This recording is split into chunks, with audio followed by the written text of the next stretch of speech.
Welcome, everyone. I'm Wes Warren. I'm here with Greg Stanley. We're from Whitehall Management. And today we're going to talk about cutting your marketing budget by 60% without adding referrals, without changing marketing companies, and increasing your new patient volume. In other words, how to get the most out of what you're spending in marketing without using tricks, adding referrals to the practice, switching marketing companies, all that kind of stuff would be things that I would consider as tricks. This would be the real deal, how to get more out and spend less, essentially. You have that right, Greg? That's the promise. I think so. You know, Wes, I saw a clickbait YouTube where a machine, it's a real machine. They pour massive bags of cement and so forth into it. And as it rolls down the street, it lays pavers behind it. In other words, it just makes what used to take years or months or whatever. You got to think of your office like that. You're pouring new patients into it. Does it make long-time, lifelong dental buyers come from it? Or is it a one and done? They come in for a free exam, cheap exam, and you never see them again because not until you offer that same thing again, they show up and get a cheap exam. So I want to talk about that technology, that machine, your office as a machine to lay down in its path this wonderful dental office that actually creates, number one, income, and number two, it creates equity. I mean, you're making a bigger footprint there. Your practice is worth more. You have so many patients active. Let's look at this. How do you cut marketing costs and increase patients? Well, first of all, understand that it has so little to do with marketing, and that's where everybody puts their focus. Hey, do you know a marketing person that can get me patients for under some dollar amount? We've come to expect to get new patients probably around $150 now. It's actually come down. Right. That's one of the things that's come from the internet.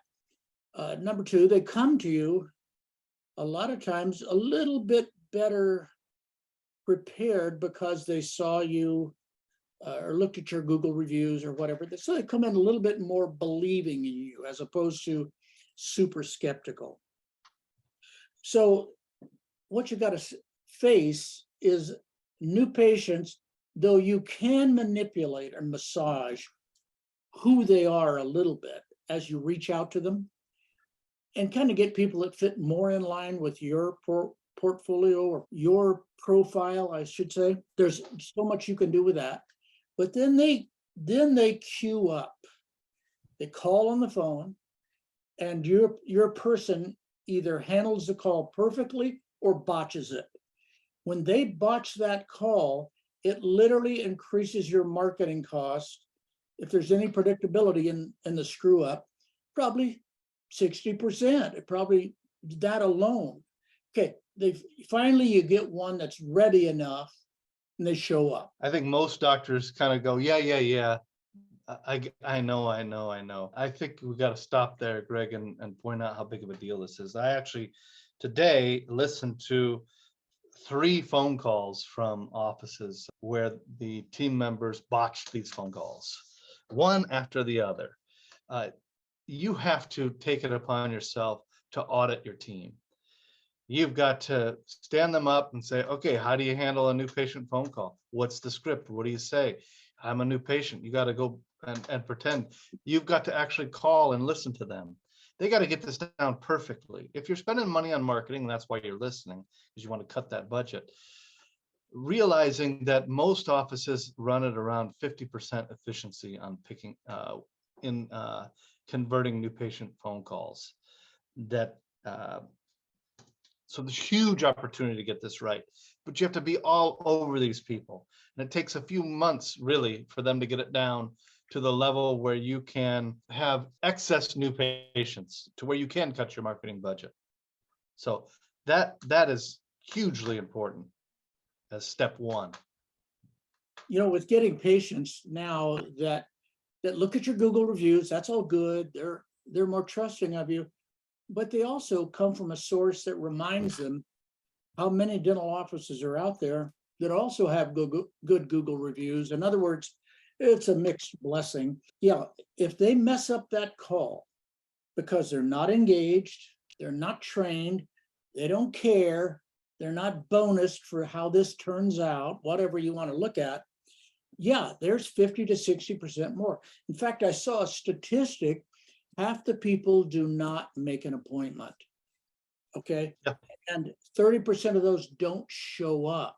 That tells you something. If you get people to show up, now you have to create enough relationship to equal the dentistry that's going to be recommended. I mean, you got to get to know them. They got to feel comfortable. They got to like being here. So much so that when you say you have several things wrong with you, you didn't know were wrong with you, that they're ready to listen to you. This constant focus that we see on where the patients come from, how much am I paying per phone call? I've seen offices, I think you have too, Wes. We worked in some of the same ones where Yeah. very few phone calls kept a large office at full power. In other words, they knew how to handle it. I have an office where I'm working with two doctors, two associates in the practice. And one associate last month saw 45 new patients and one saw 27. The one that saw 27 did 150,000. The one that saw 45 new patients did 75,000 Yeah. from marketing patients. So this is this dynamic you're talking about. You being efficient with case acceptance means you can see vastly fewer new patients and be twice as effective with your restorative production. Okay, Wes, So you asked me a question. Let me ask you one, because I've seen this too often where a doctor goes, oh, dang, you're right. I'm not ready to market. Yeah, well, when am I ready? In other words, I need the business. What is essential for me to fix so I can get this process started and pay my bills? the phone, okay, number one, you got to get that right or they don't even get to you. Number two, you got to get them in quick, 3 days or less, new patients, or else you start to see the no-show rate also eat away at these results. So that'll kill you right there as well. Then when they get to you, what I tend to see is overshooting, treating them like a referral, treating them like a patient, where your old church buddy sends a patient in, another church friend, and yeah, you treat them like that. You can't treat marketing patients like that. You have to start a little slower with them and say, hey, there's a lot of stuff going on. Let's get started here and let's get this tooth taken care of right away. We'll talk about these other ones as soon as we get that one done. But get started somewhere. And what I'm seeing as patient per new patient through marketing should be at $1,000 plus.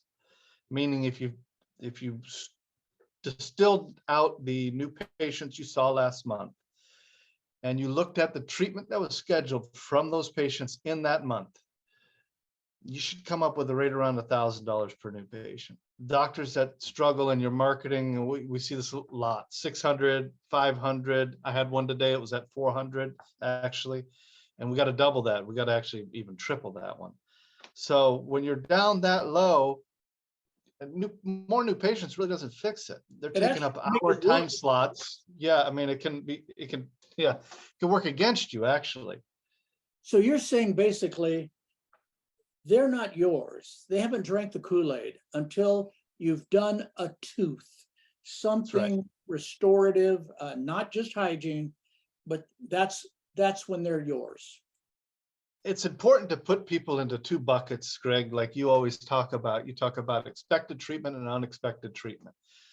So to think of patients when it's expected treatment, patient knows, they're admitting it, they know they got issues. Yeah, you can talk about all the treatment and say, hey, we'll take it at a pace that you're ready. Let's figure out what we can do. Let's get started in this area and we'll take it at the pace, that you're comfortable. They're ready to go. They already know they have issues. Those people, although rare, maybe it's 20% of the patient flow. 80% are going to be people that are very much not aware that they need a lot of dentistry. And they fight you on it, basically. So you're And they saying, vote with their feet. They leave without doing anything. so you're saying that depending on which bucket those patients come from, some of the staff you work with are ready in one office, but may not be in another based on where the patients come from. So if you're new, and a lot of our clients are trying to find patients for associate doctors. A lot of that comes from the unexpected bucket, and it tends to take better staff, more tuned up. Yep, and the doctor can't overshoot. Like you said, as soon as you overwhelm, as soon as really ask the patient to do a little more than the relationship Is work. is worth, we call it relationship credits, if you're a little bit past that, you get nothing, you get zero. And that's what we see happen with marketing. And so you should track your marketing results with new patients, how you do specifically. Don't look at ROI, look at per new patient, include all the zeros, all the patients that bought nothing, and you should still get right around $1,000 per new patient. Good target. So yeah. if we're there, then we really should hit the marketing button pretty hard. Yeah, or you might be full. You're going to find that the better you get at this, the whole point of the thing is you don't need so many patients. You can actually cut your marketing budget. You get more efficient in these areas. Yeah, you can cut your marketing budget vastly for a solo doctor and be booked out for a month. Yeah, absolutely. That's the goal. Every time my wife gets a service for the car, something for the house, etc., when the person comes out and does what we need for a realistic price, I literally take note of who they are, refer them to, it becomes something that we pass around to friends. These people will do what you want them to do, as opposed to somebody, we had a broken window and a guy came up, he had $12,000 worth of windows he wanted to sell us. In other words, yeah. And you know what, that's with everything. We needed a roof fixed, and yes, a new roof was recommended, but because that's the only way they come out. Funny, he even admitted that. So let's get on that level with new marketing patients where they trust us. In fact, I've seen this. I've seen new marketing patients refer 2 or 3 new patients to the office before they're even treated, because the way it was handled, it was the way they hoped it would be. So marketing costs, the big mistake we make in dentistry is thinking, like you said, more new patients fixes everything. It actually becomes a serious problem at some point. We've got so many people, we can't even do dentistry. We need the right people answering the phone, the right presentation made. And if I'm not mistaken, that's what you do all day long, Wes, is prepare teams for this encounter. And doctors. I work with doctors on their presentation to get it just right. They got to get out the ums and the uhs and the does. Yeah, so that's what we do. We also work on the marketing side. So we'll look at keywords, how they're pulling, what kind of patient that you're attracting, and the patient value. We'll look at the areas that you're marketing to. And we didn't dive into that big time here, and probably people would expect that that's what we'd be talking about. And there is some value in that, meaning you should look at those things, but typically that's not the low-hanging fruit. So you can look at your keywords, look at those patients, how they perform in the practice, and then make sure that you're budgeting accordingly to the keywords that bring you the patient that is more comprehensive, let's put it that way, versus kind of an emergency patient. Things like that, that does matter. Geofencing is another thing where you figure out where the patients that are coming from that kind of do the best, and spending more of your budget in those areas. All stuff you should be doing, tracking and working with your marketing company to kind of really hone the perfect profile of patient, so that instead of shooting with a shotgun with bird shot everywhere, that you're more doing rifle shots for the perfect type of patient. That takes time and working with the marketing company and the keywords and the zones and areas that you're targeting. Let's say a doctor listens to you, does what you say. Can it be expected that all of his or her staff can rise to the level of marketing patients needs to build relationship, to get them on the phone, to bring them in? Can all of them? Are there some people, even with bonus, they're just not motivated or they're not smart enough? What have you found? Most of the time, we don't, we're not firing people that you're not firing. In other words, we come in, we're not coming in and laying siege to, or firing people. Most of the time, we kind of agree, you agree, I would say about 90% of the people will work out. Good. All right, so Yeah. people hearing this, all you have to do is, there's a link here, is click on the link. We'd love to talk to you, make an appointment. There is no charge. We'd like to hear your story, and we'd like to help you fine tune your focus, whether it's marketing, staff, presentation, whatever. Thanks for listening. Thanks for listening.